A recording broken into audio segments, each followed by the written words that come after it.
The Kings had multiple days off before this Los Angeles Lakers game. And Mike Brown, he spent that time preaching the little things, which he's been doing a lot lately. Boxing out, just being locked in every single possession.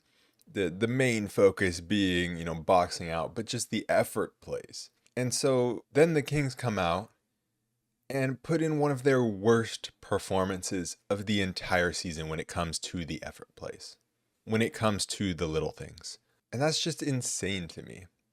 How a coach could be preaching the same thing over and over and over again, and there seemed to be no response.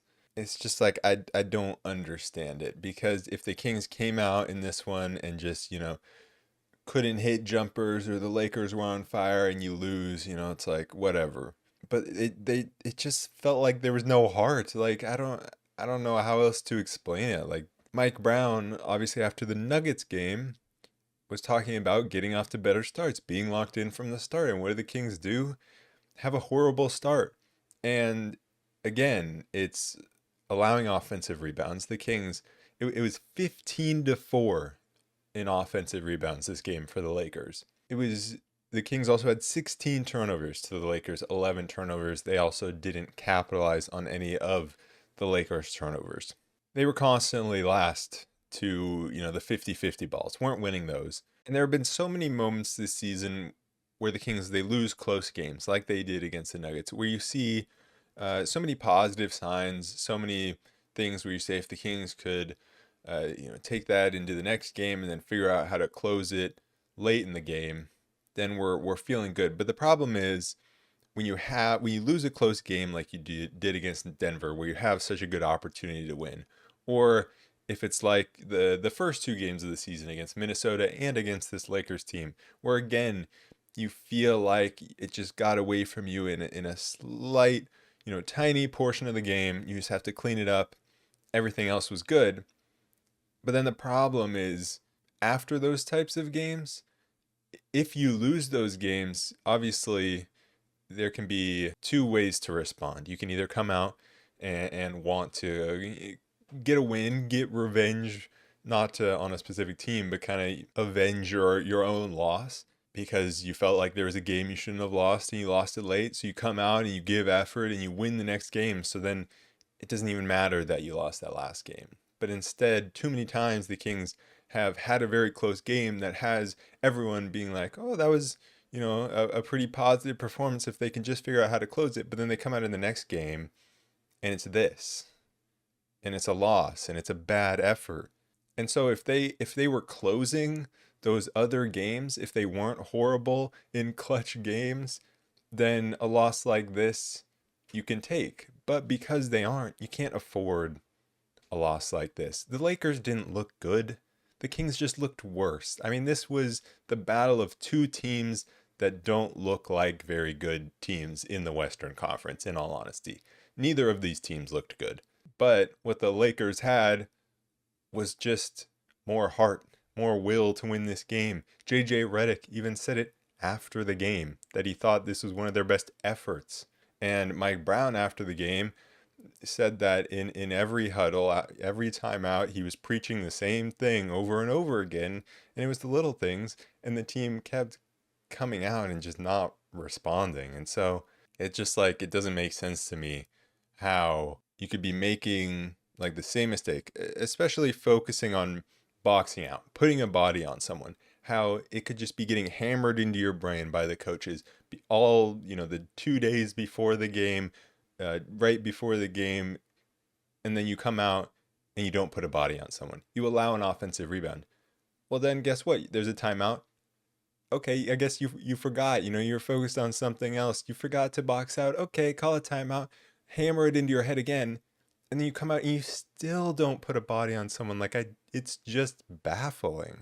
It was just such a frustrating game because it felt like it was those effort plays, those 50-50 balls, and then just careless turnovers. And despite the Kings being in this game late and getting it within 3 in the fourth quarter, having a lead in the second half, getting it within 3 in the fourth quarter, it never, at least in the fourth quarter for me, it never felt like the Kings were going to win this game because they never stretched together a large portion of basketball where it felt like they were making all the right decisions and making the effort plays. Even when they went down big, then they came back. Even in that stretch where they came back, it it it felt weird that we were even close. It felt weird when we had the lead. It didn't feel like, oh, this is what we deserve. Like it felt weird how close we were in this game because we didn't deserve it. This may have been my least favorite performance of the season because it was so frustrating because it felt like it was just about a lack of effort. The Kings came out in that first quarter and just didn't get anything going inside. And part of that is Anthony Davis. There's no doubt he was a deterrent in there. But they just settled for bad shots, bad jump shots early in the shot clock. It was very frustrating. And then the defense just wasn't there. The 3-point defense in that first quarter specifically, and the start of the second quarter as well, was horrible. It was some of the worst 3-point defense I've seen from this team all season. That is saying something. Some of it came from the offensive rebounds. Guys, it's hard to defend after you've given up an offensive rebound. It's hard to find and match up and get with those shooters. But then outside of that, felt like the Lakers just drove into the lane and collapsed the Kings defense so easily. Guys over helping and not rotating at all. Everyone would just collapse into the paint the second anyone started going downhill.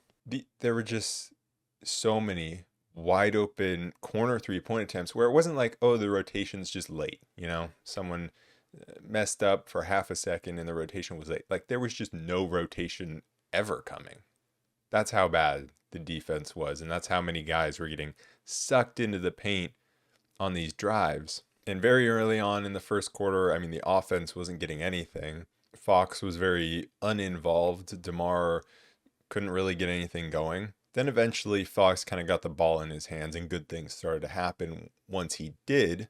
And you got a couple threes from Herter when he came in and from Sabonis, but it just wasn't enough to stop the Lakers from getting offensive rebounds, from getting easy 3-point looks, right? And so, yeah, you make a couple threes. They had a couple of nice transition moments where they were scoring, and that's what you want to see from this team, getting out in transition. But it was actually hard to explain how bad the 3-point defense was in this game. At the start of the second quarter, it was actually very interesting. We saw something that we didn't normally see, which was Fox being better with the bench unit at the start of the second quarter than he was with the starters, which doesn't normally happen. But I was happy to see that. He got inside, he was drawing fouls. He went 10 for 11 from the free throw line. So I thought both in the first half and in the second half, Fox looked better when he was out there with the reserves than he did with the starting unit. I thought that's when his best minutes were, and that's when the Kings started getting back into the game. They had a good second quarter.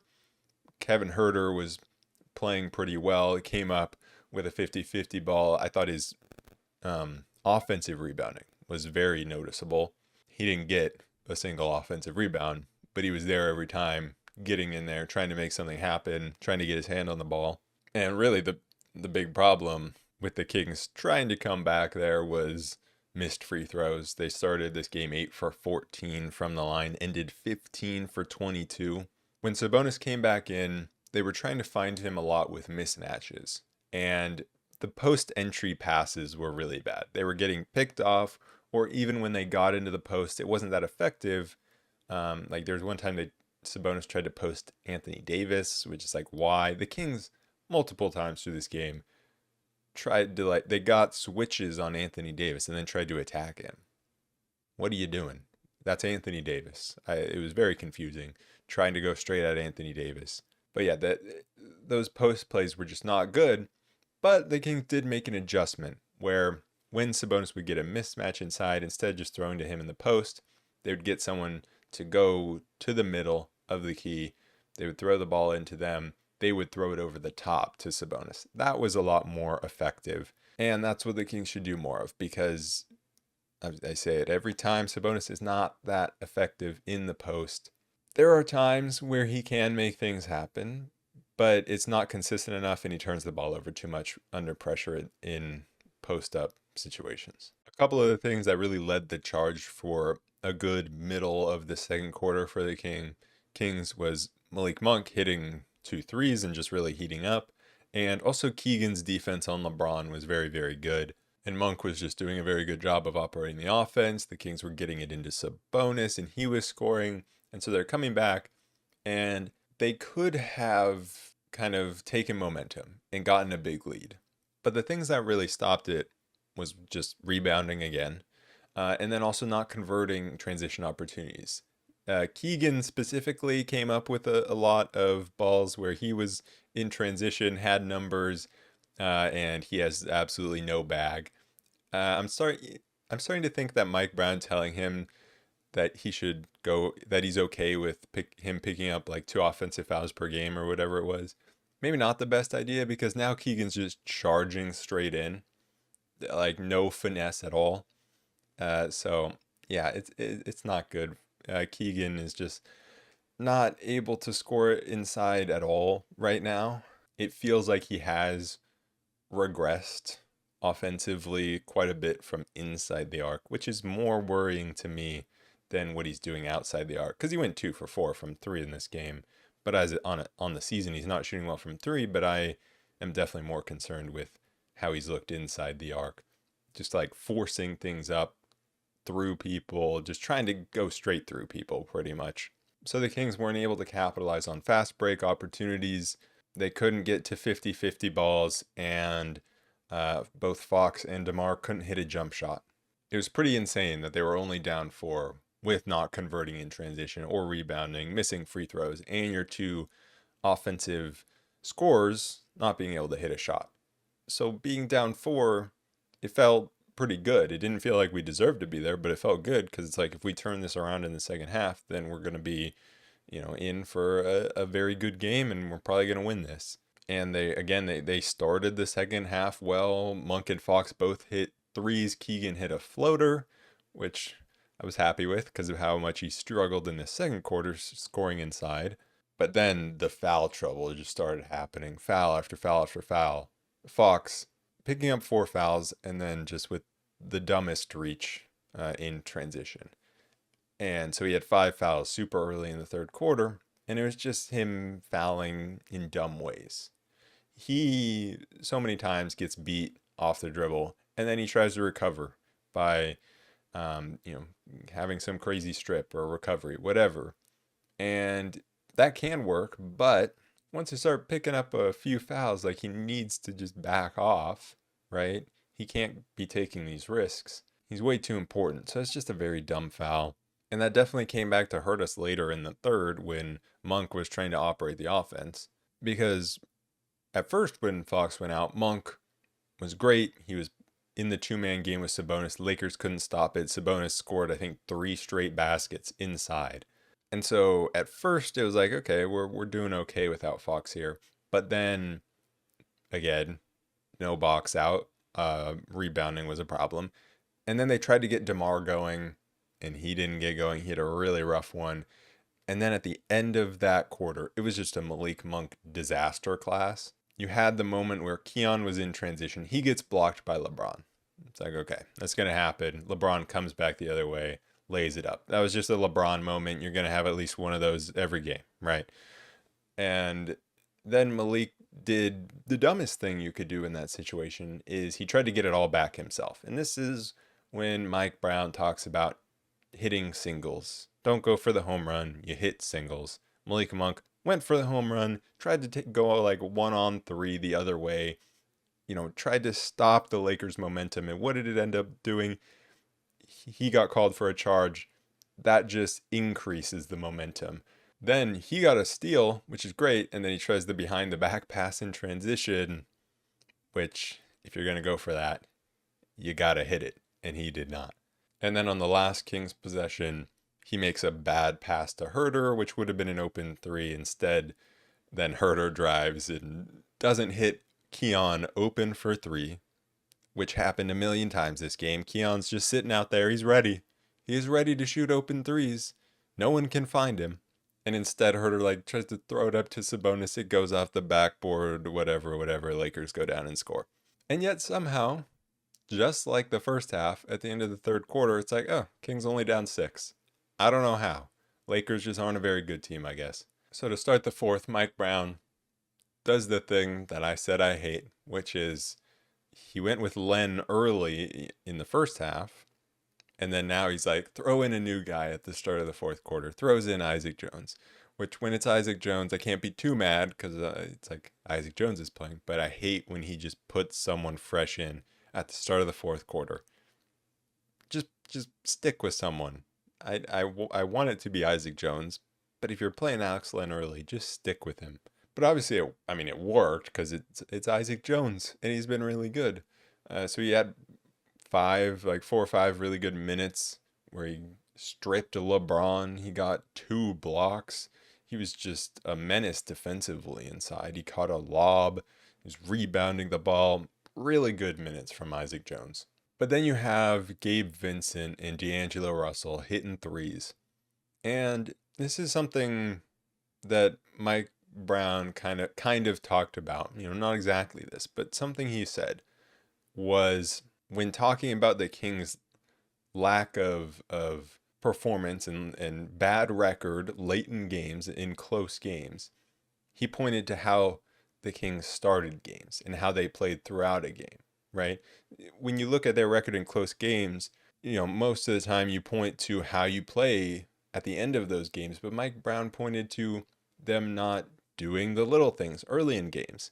And I think this is exactly what he's talking about, where now you're in the fourth quarter, you're trying to come back, and Gabe Vincent and D'Lo are hitting these threes because you've given them so much confidence, because you gave them wide open shots in the first half.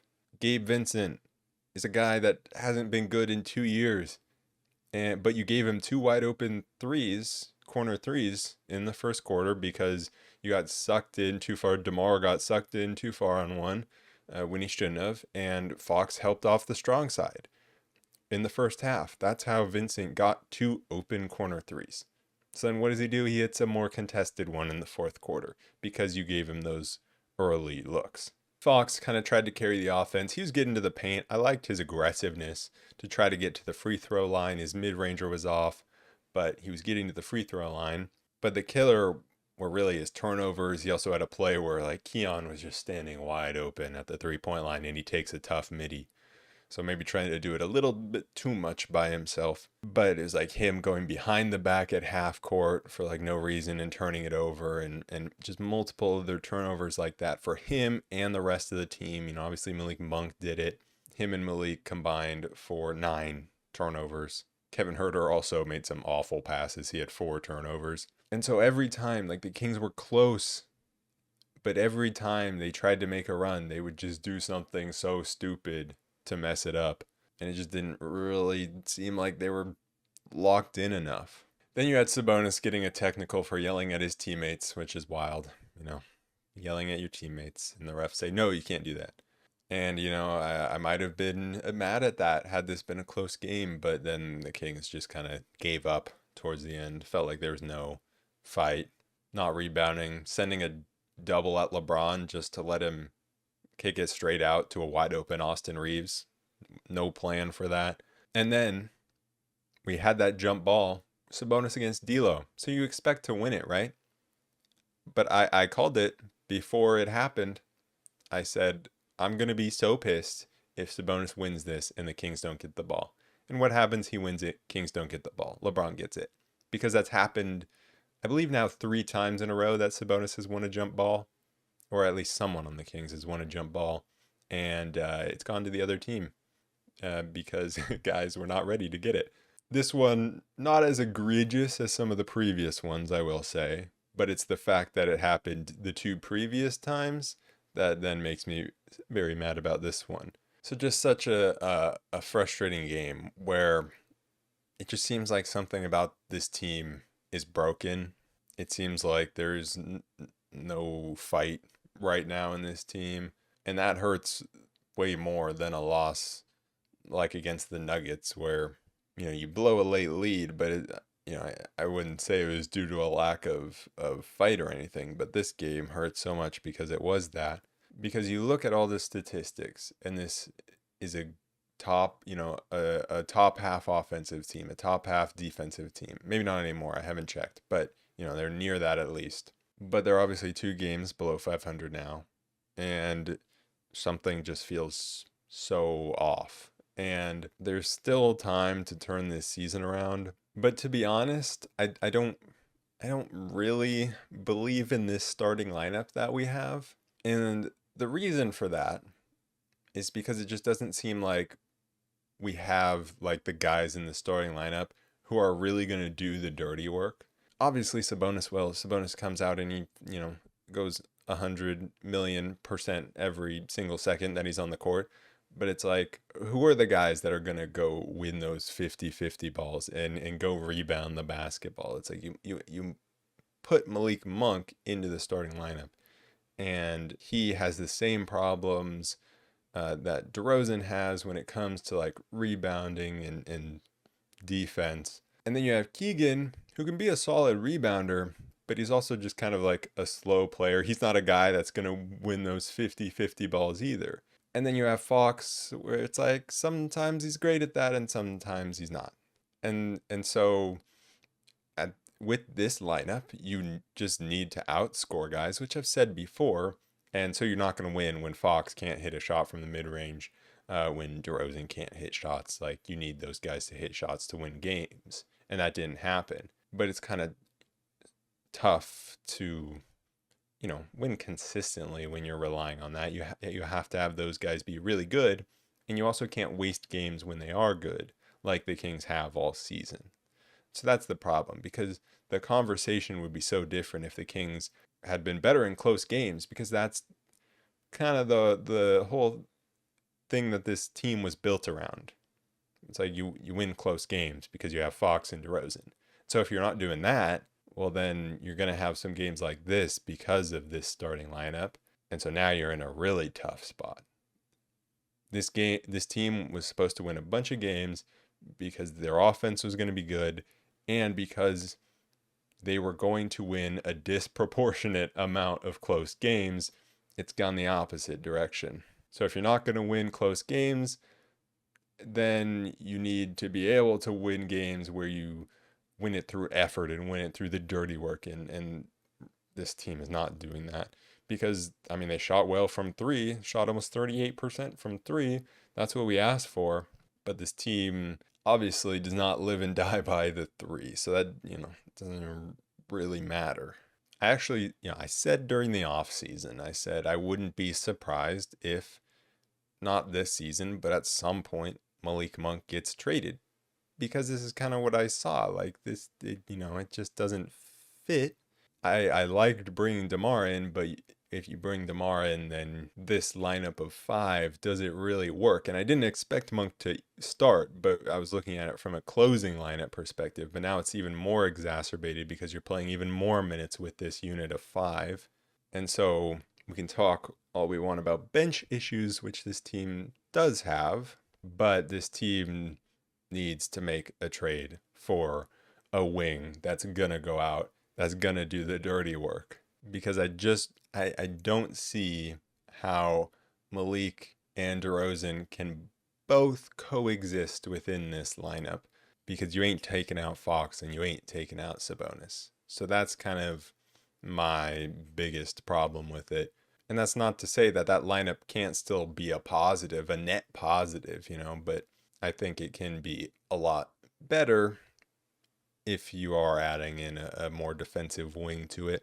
And I need this team to win, because I need people to stop talking about Fox being traded, because that's annoying, And with Fox's comments, he's like, I didn't sign the extension because I want to win and I need to see where this team is going. It's like, it totally makes sense.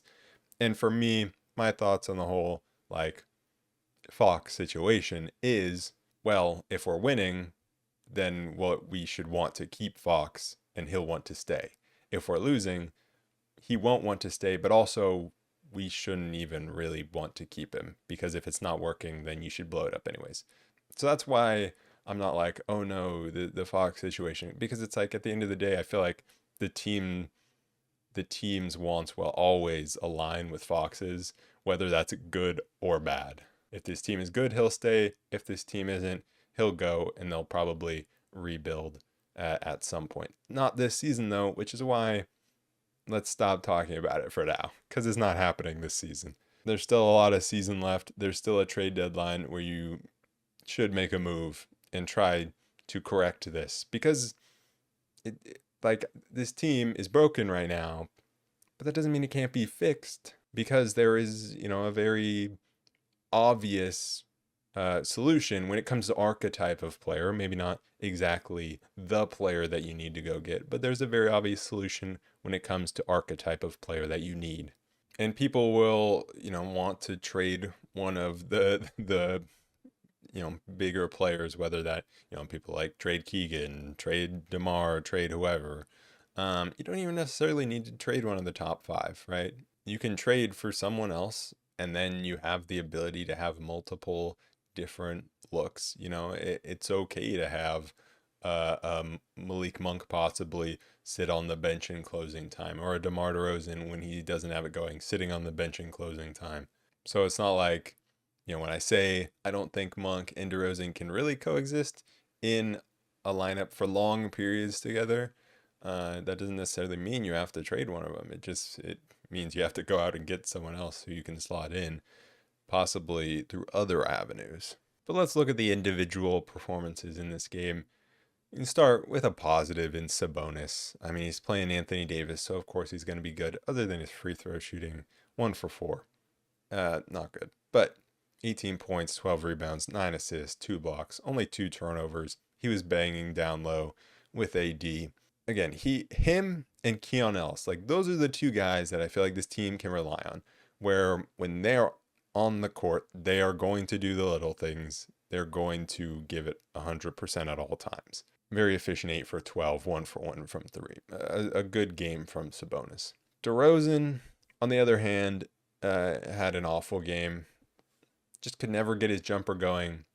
And when they were trying to get him going, they weren't moving the ball. And so that's one of the problems with DeMar, is like when he has it going, it's great. When he doesn't, that ball can stick a little bit. And it can feel not so good. 4 for 13, 0 for 2 from 3. Only 10 points.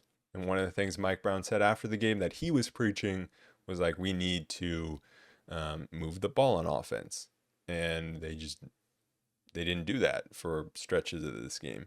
Keegan, I thought he did a really good job defending LeBron. He went 2 for 4 from 3, 7 rebounds, 2 steals, a block. The 4 for 11 from the field doesn't look great. And that just comes from him, like I said, not having a bag, not having finesse inside, just trying to like bulldoze through people.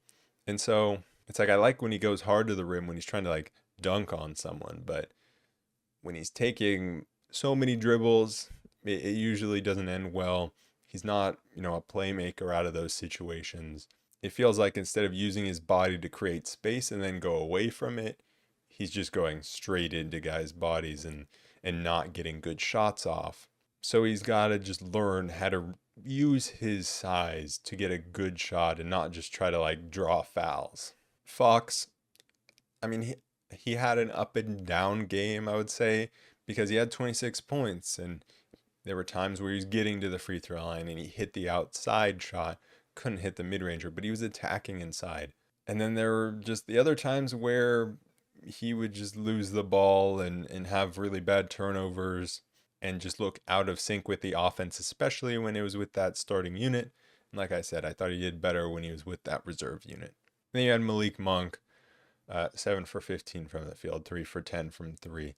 Kind of the same with him. Like, he had those moments of running the offense really well. And I think he went on, was it a personal like 10-point streak for the Kings at one point? Something like that. And then there were other moments where he was just like really bad turnovers and brain lapses for him. And then moving to the bench, Alex Len had 5 minutes in the first half and 1 for 3 from the free throw line. That's not great, but I mean, I thought he was fine. He got a nice block. He caught the ball inside and went up with it. That's what you want to see. And once he's going up with the ball inside and he gets it out of his hands, that's when you're good. It's what's happening before he's catching the ball when he's trying to catch the ball that's concerning, But once he catches it, if he can get it up there, good things happen. So it was one of his better performances, I thought. That doesn't mean he was amazing. One of his better performances of the season, where I feel like he's struggled a lot this season. But then you have Isaac Jones, who got the second half minutes at center, and he was awesome. We need more Isaac Jones because he's a guy, he's going to do the dirty work. He's going to get on the ground for a 50-50 ball. He's going to make great plays inside, blocking shots, stripping LeBron, obviously being electric in transition, which is something we need because him catching oops in transition, like, it looks cool and all, but there's more to it than just looking cool. Someone who's that athletic in transition is something this team needs, because how many times do you see them, just driving to the rim, but they're too small or not athletic enough to really finish over the defense, or they try to throw these lobs to unathletic players and it doesn't work and they mess up transition opportunities. So he's important when it comes to transition offense as well. And then you had Kevin Huerter, who came in, went 2 for 4 from 3. We like to see that. Had one nice drive to the basket, and I thought he was rebounding well, but then just made some odd decisions with the ball, 4 turnovers, was just throwing it all over the place, super sloppy. And then Keon, very, very good. He was getting out and dunking in transition, and he hit a 3, and he was open for so many more 3s if his teammates could have just found him. But he played 21 minutes and made a very positive impact in those 21 minutes. 5 points, 4 rebounds.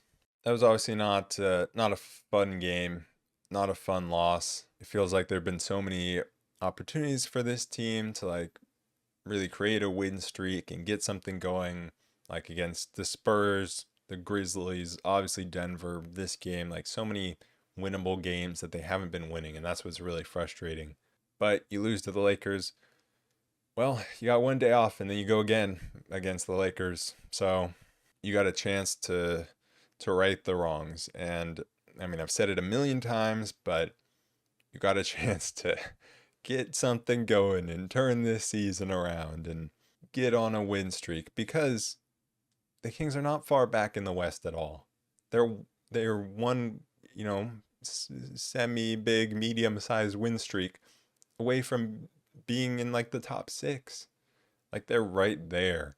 And so while it feels horrible and it feels like things need to change, and eventually on a larger scale they do, when we're just looking at this team for what it is right now, they should be able to get back to 500. They should be able to get back to over 500 with the roster they have right now. They just got to figure something out here in a favorable stretch of games where you have the Lakers twice, you have Indiana, you have Detroit. Those are 4 very winnable games. And so you got to go and win 3 of them. But anyways, that is it for this episode of the Roll Report. As always, shout out to the members of this channel, No Rain and Joe Mama, for the support. And I will see you guys in the next one. Peace.